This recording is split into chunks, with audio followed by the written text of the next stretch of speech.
Child sexual abuse is a growing problem, and crimes committed via the internet make it much more difficult to combat.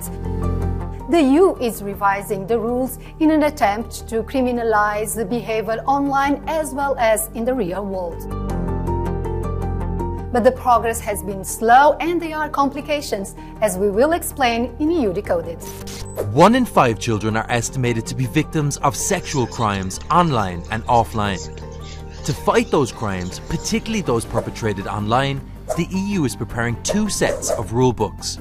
The first, called the Child Sex Abuse Directive, will define crimes online as acts such as live streaming sexual abuse and sharing pedophilic material, including images generated by AI.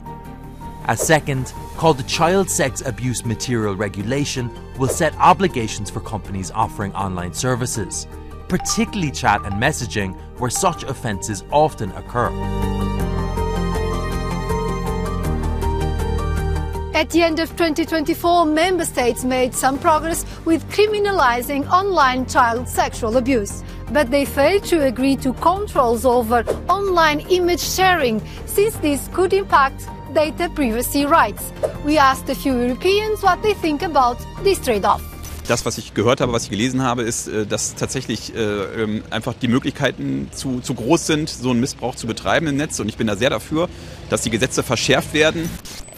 Von meiner Warte aus, ich bin nicht Teil der Gruppe, die Gefährdung versprüht, die eine Gefahr wäre. Und deswegen wäre es halt ein Unrecht, wenn jetzt ich dazugehören würde. Also wenn man durch meine Daten durchgehen würde.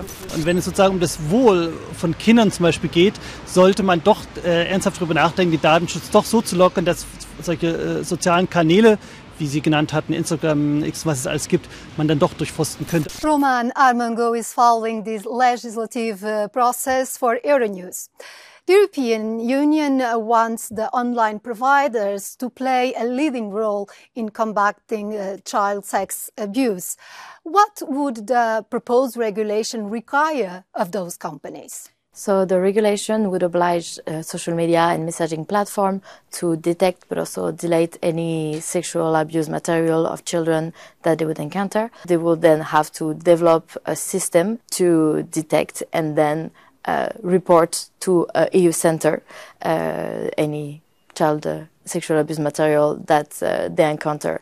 And this would also be a scanning of encrypted messages that was until now the most private way to communicate online. Why is the access to encrypted messages in media such as WhatsApp and Signal proving so controversial? Online privacy advocates are saying that if we create a breach that would enable government to detect child sexual abuse, it could also lead to malicious actors, but also authoritarian governments to then be able to scan all messages and created mass surveillance of citizens, journalists, political opponents. And once these rules are set on place, how easy will it be to check if they are working properly? The regulation will create an EU center that would be the coordination, and the primary role will be to make sure that the regulation is implemented properly. But they are also responsible to make sure that these content were actually deleted.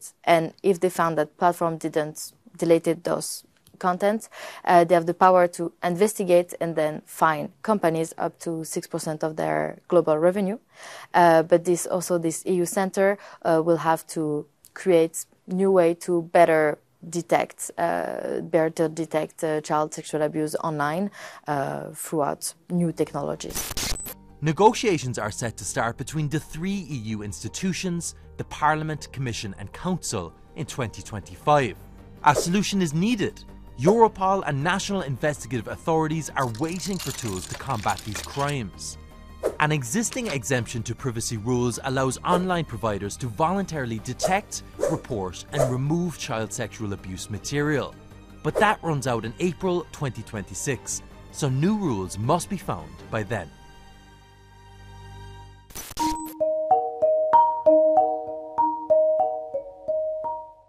One needs to know that 2/3 of the messages that contains child sexual abuse materials and representation are shared through private messaging.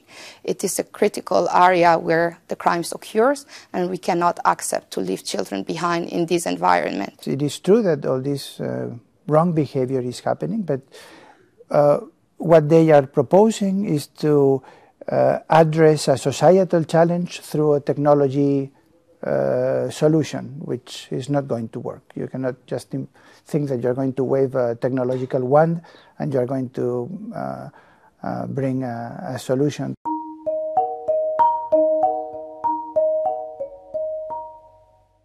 Well, experts on encryption, they all have a consensus that opening or designing backdoors is a bad idea, because at the end, at one point, they would be used by malicious actors. So if you break this technology, you are putting in danger the communications of people. Not only communications, but also the ability to get in touch with the bank securely, also storing data, files that must be encrypted, because companies need security. We advocate for technologies that respects fundamental rights.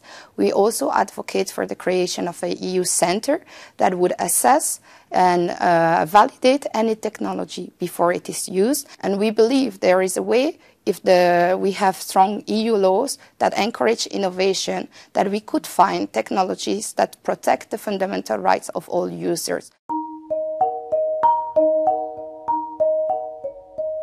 Of course, there are many measures that can be taken on the societal side, so from education to awareness on teachers. We need to make sure that the proposals do not harm the internet, because it's a tool for good for the society. We would like also to see an option where companies that are proactive and that willing to offer a safe environment for their user are also able to ensure this and guarantee this to their users, and being able to use on a voluntary basis detection technology.